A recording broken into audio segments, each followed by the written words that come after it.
to the Strong, Healthy, Happy podcast. I am your host, Debra. You might already know that if you've been a regular listener.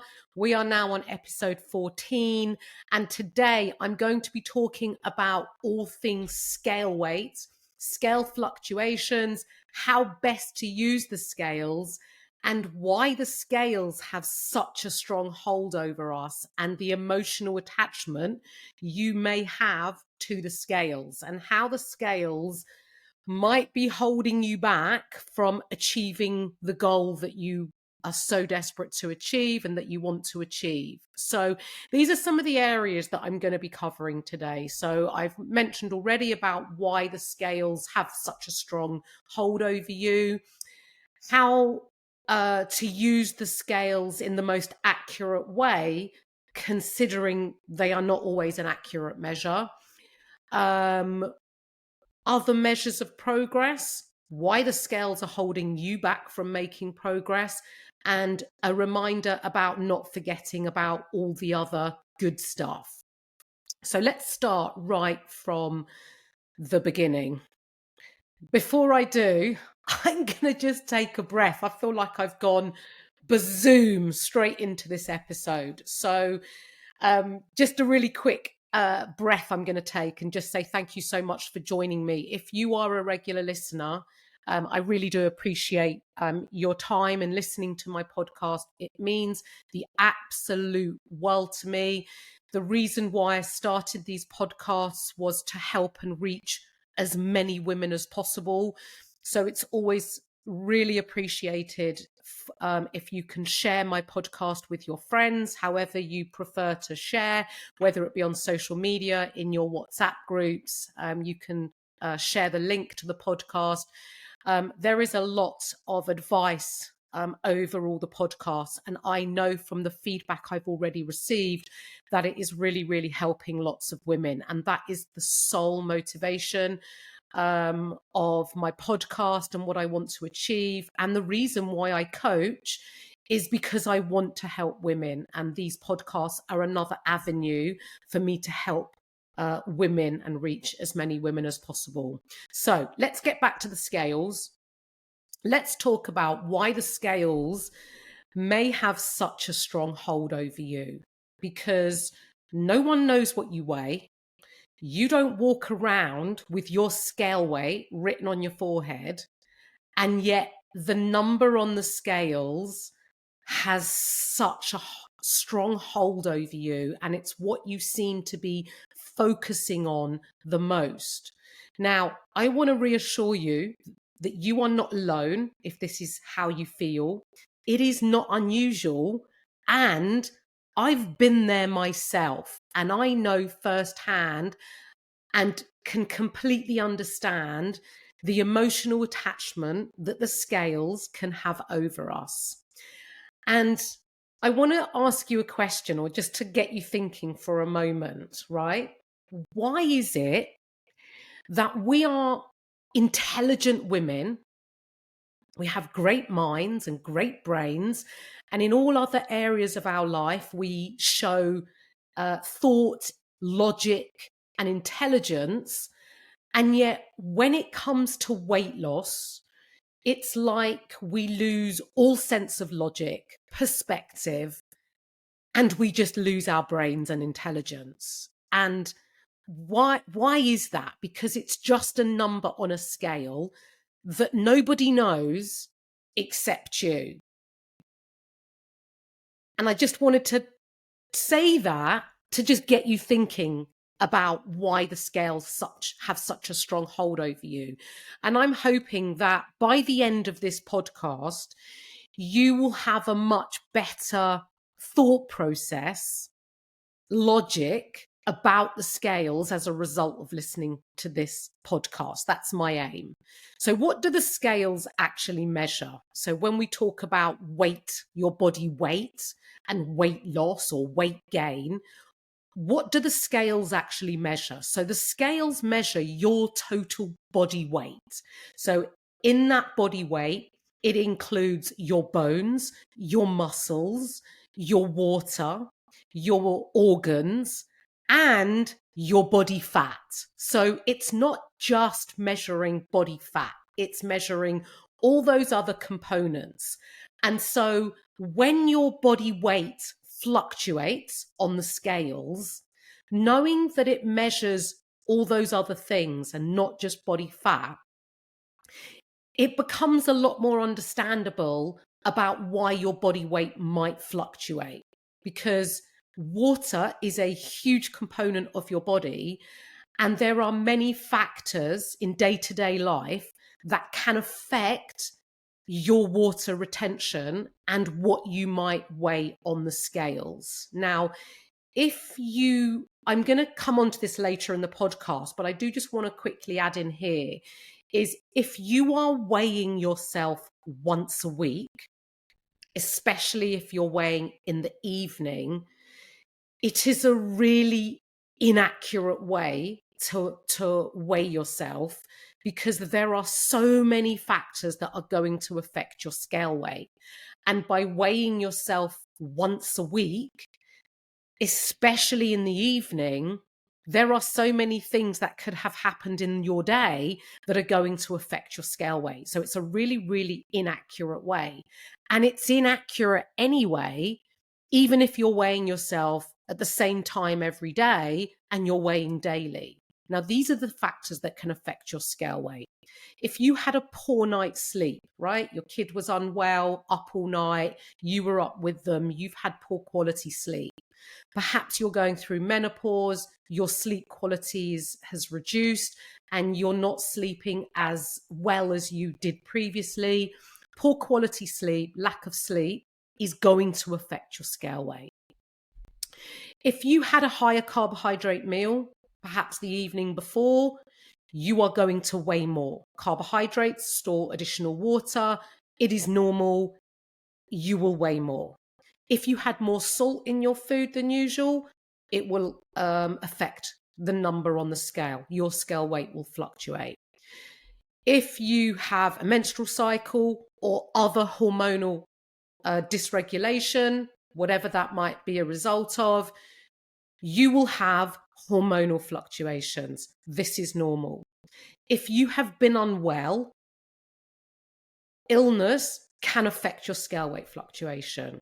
If you have had a stressful day, whether that be at work or with life in itself, your scale weight will fluctuate.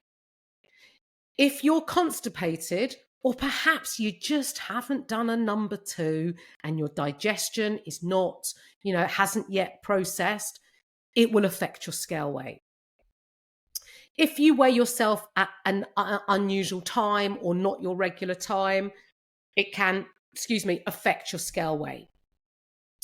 Being human can affect your scale weight.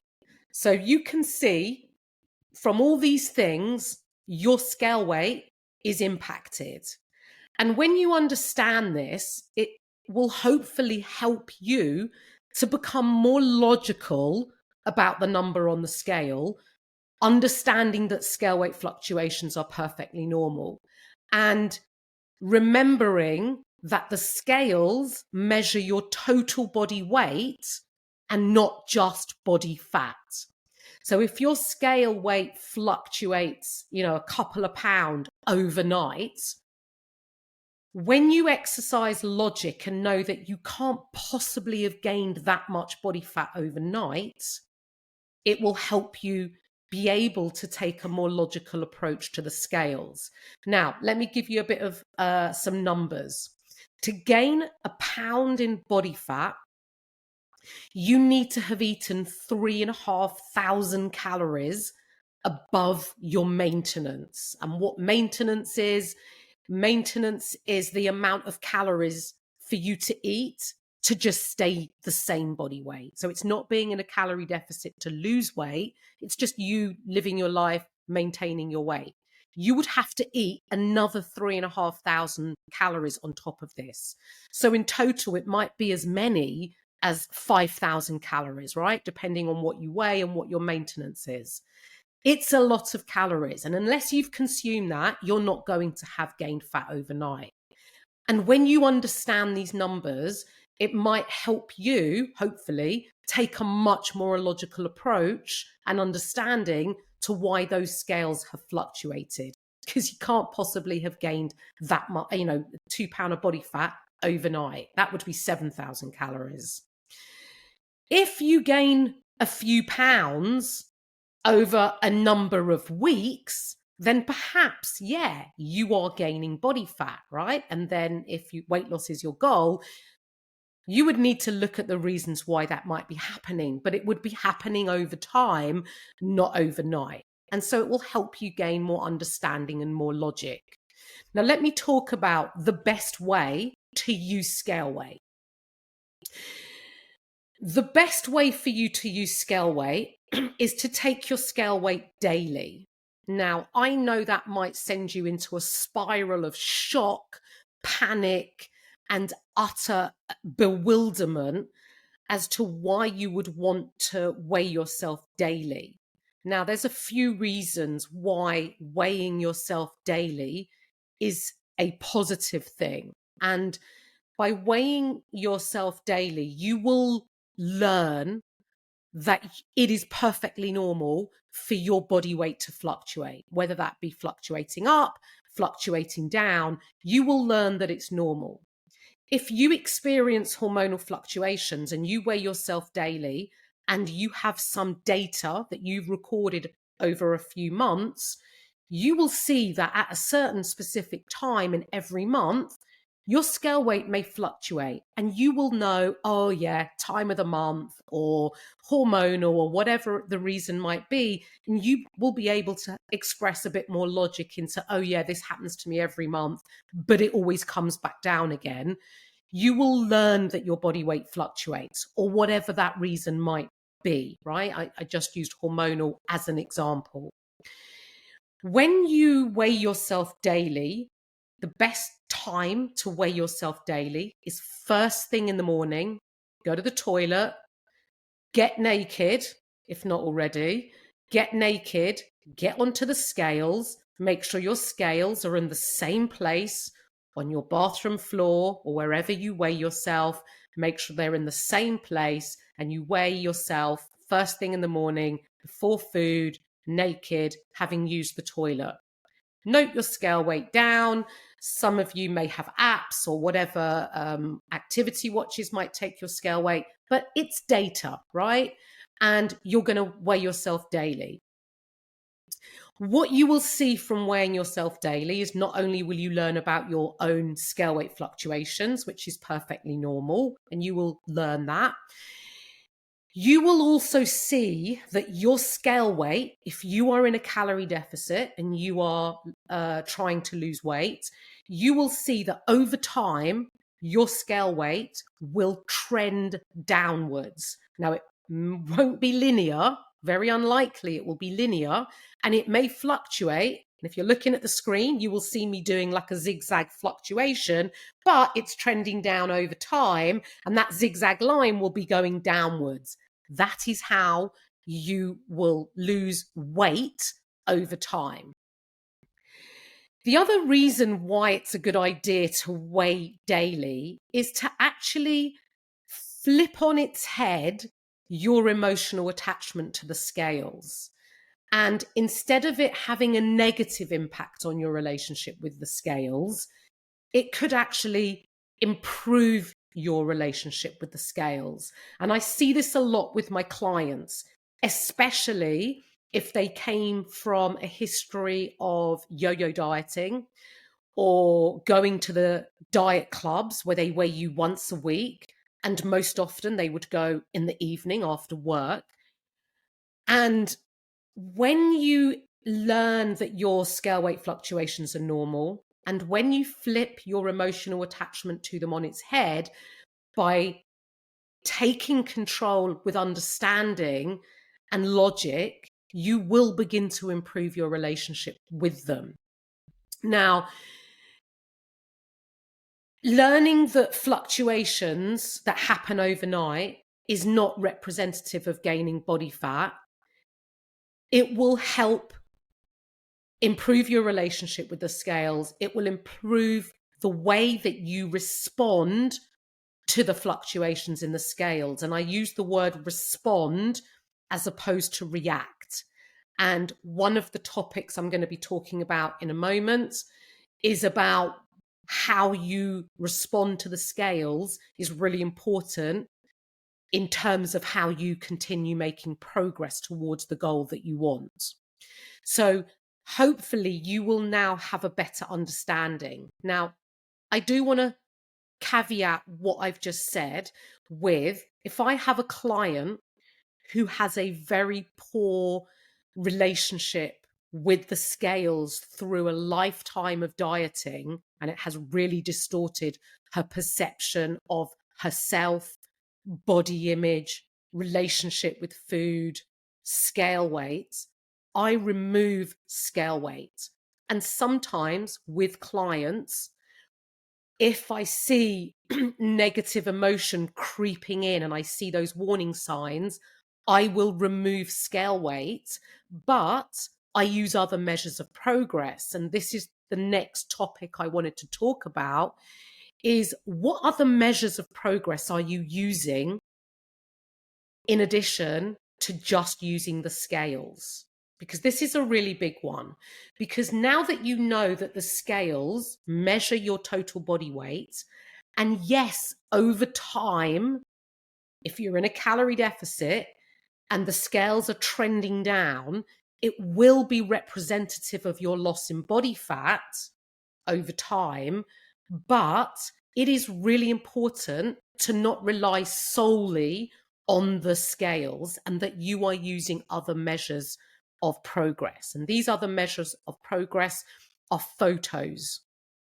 You may have seen transformation photos on social media, on the internet, whatever. Now, I don't use transformation photos, very infrequently if I do. I haven't used them in a very long time. But for measuring client progress, I use them for the majority of my clients, if not all of my clients, because they are an easy way for me to measure visual progress. And I can see body fat loss from photographs.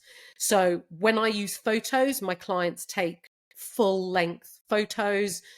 They're consistent in terms of what they're wearing. So whether it's underwear, swimwear, gym wear, whatever it is, it's always kept the same. We try and stay consistent with the lighting as much as possible, and stand in a position that enables me to see their midsection, their front, their side, and their back. And from this, I can measure body fat loss through visual progress. Now, it does help having a coach who can look at the photos objectively. It is difficult to be objective about ourselves, but photographs used over time, if you're losing body fat, you will notice a difference in those photos. The other way you can measure progress is through measurements. Taking chest, waist, and hips is a really good idea, making sure that you use the same measuring points every time for accuracy and consistency. And another really simple measure of progress is, how do your clothes fit? Are they feeling, less tight? Are they feeling looser? Can you fit into something that perhaps you've not been able to wear for a while? And another really underestimated measure of progress is, how do you feel? How do you feel in yourself? How is your energy? How is your mood? How are you feeling? These are great measures of progress. And we don't have a graph to measure how you feel, right? Because it's a feeling. But don't underestimate the importance of how you feel. Why the scales are holding you back from making progress. And I talked about just previously how you respond and not react to your scale weight fluctuations is key to you making progress. So taking on board everything I've spoken about so far and trying to gain more logic around the scales and perspective and understanding, more importantly, about the scales. What tends to happen, and what I see a lot with ladies I work with, especially in the beginning, not so much when they've worked for me for a while. But often what happens, and what happens to the majority of people, and again, I've been there myself, is you jump on the scales one day and they fluctuated up. And you've been trying your best. You've stuck to all your targets. You've done everything you're supposed to have done, and they fluctuated up. And you think, this isn't working. I'm trying my hardest. It's just, this isn't working. What's the point? And so you quit and you throw in the towel and you give up. And when you react like this, you are taking yourself further away from the goal that you actually want, right? You're throwing your dummy out the pushchair and you're reacting. Instead of responding to that fluctuation with logic and understanding, knowing that you're a human being and that your scale weight fluctuates for a million different reasons, and just noting the data, but getting on with the rest of your day and continuing to do the great work that you've been doing, those scales will come down. It's science. If you've been doing everything you're supposed to be doing, and if you stuck to all the targets that you're supposed to be doing, and you're in a calorie deficit, those scales will come down. It may not come down straight away, but they will come down. But if you give up every time they fluctuate up, you are actually setting yourself further away from the goal that you actually want. And when you understand this, and when you recognize your behaviors and reaction to scale weight fluctuations and how illogical it is, and hopefully by me saying it out loud to you and you're listening thinking, flipping out, absolutely, why do I do that? Why do I give up? You will realize that the best thing you can do is just to respond by just getting on with your day and doing everything that you're supposed to be doing to support your goal, and more importantly, how you feel. Because when you give up and when you quit, it doesn't make you feel good in the long run. Maybe short term, you give up, you dive into the biscuit tin, you feel great, right? Short term gratification, but long term, you'll be filled with regret. And it's not what you want in order to progress towards your goal. You want to always come from a place of positivity, not regret and shame. So it's about gaining that perspective, gaining that understanding, engaging that logical brain as much as you can. And I get why you lose logic. I get it, because it's emotional, but learning to detach the emotion from the scales with this understanding and knowledge will help you to respond. And that's what I want for you, is that you respond and you don't quit and you don't give up, and you still continue to make progress towards your goal. Now, the last point I wanted to talk about is not forgetting about the other good stuff. And this is where I feel most people are missing, right? They're missing the good stuff. It's like you're waiting. No, let me backtrack. First of all, when you want to make a cup of tea, or you've got bread in the toaster, you're making toast. When you stand there, let's just use the kettle boiling because it's an easy example, right? Provided you haven't got a hot tap, right? If you're watching the kettle boiling, if you stand there watching it, do you not find it always takes longer to reach boiling point than if you switch the kettle on, go around doing other stuff meanwhile, and then coming back to the kettle? Oh, it's boiled. Great. I can make my cup of tea, my coffee, whatever. With weight loss and losing body fat, because that's what weight you want to lose, is body fat. If you continue to just focus on that number on the scale and you're watching it, waiting for it to move, it's not going to move, right? And you're not going to make progress by staring at it. The same way your kettle's not going to boil any quicker by staring at it. Don't miss the good stuff. While the kettle's boiling, you're doing other stuff. You could have folded the laundry, done other stuff to support you in getting all your chores done, right? When it comes to your fat loss goal, don't miss the good stuff, because focusing on your scale weight is not going to get you to your goal any quicker. And the good stuff is where people are missing out. Now, what is the good stuff, you're asking? Deborah, get to the bloody point. What is the good stuff? The good stuff, I'm afraid to tell you, is the boring stuff that you already know that you need to do. But most often, and I find this with many women I speak to, and trust me, over the years, I've spoken to a lot of women about fat loss, and I'm working with a lot of women currently. I have a lot of experience, and most people are waiting for some magical solution to tell them how they're going to lose body fat, right? Whether it's a quick fix, fad diet, pill, potion, tea, you name it, I've heard it, and maybe you've tried it, right? But what you're missing, and what you're skipping, the part you're skipping, is that boring, consistent stuff that's not groundbreaking, that you already know, but you think doesn't matter because it's just, tell me, you want to be told something new. And I'm here to tell you that there's nothing new. There's no groundbreaking magical solution. You do have to eat in a calorie deficit.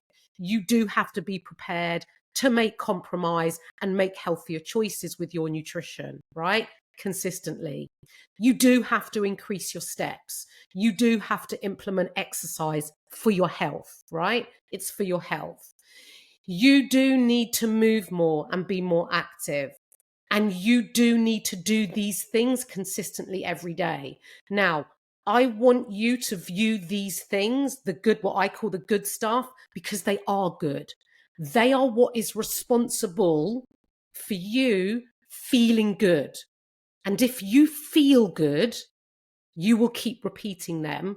And as a result, the number on the scale will lower and you will lose body fat as a byproduct of doing these boring, consistent things.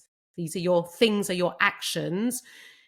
They will make you feel good. And feeling good is all what it's about. And if you feel good, you will lose body fat.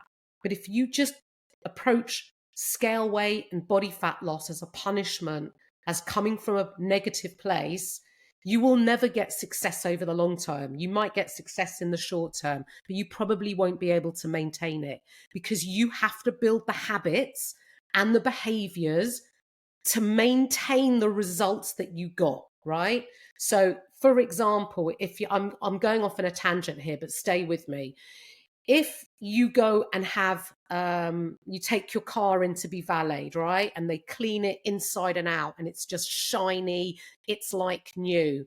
And you say to yourself, oh my God, I'm going to try and keep my car this clean. If you haven't built the behaviors to keep your car clean, i.e., you tell your kids, don't drop your crisp packets on the floor, or you're going to put a bin in your car, right? Kids, put the stuff in the bin in the car, or you're the one leaving the papers in the car, or you're not emptying your car, or you're not hoovering it on a regular basis. If you're not doing the things you need to do to keep your car clean, it's not going to magically keep clean. Yet you can have it valeted and magically it's clean. But if you want to be responsible for keeping it clean, you've got to have the habits and behaviors in place regularly to keep it clean, right? And in order for you to do the good stuff and to get the results you want, you have to build the habits and behaviors to support that and maintain it.